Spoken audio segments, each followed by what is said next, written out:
jemand? Ja, wir. Psst, sei doch still. Was machen Sie denn hier?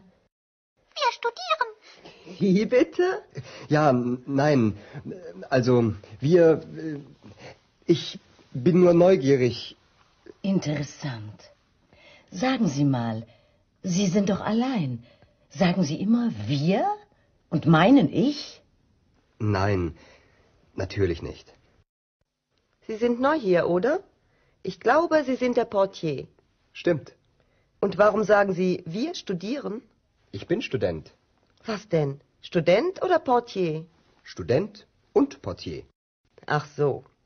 Naja, also ich bin Hanna, das Zimmermädchen. Und ich bin Andreas. Also, an die Arbeit. Okay, tschüss.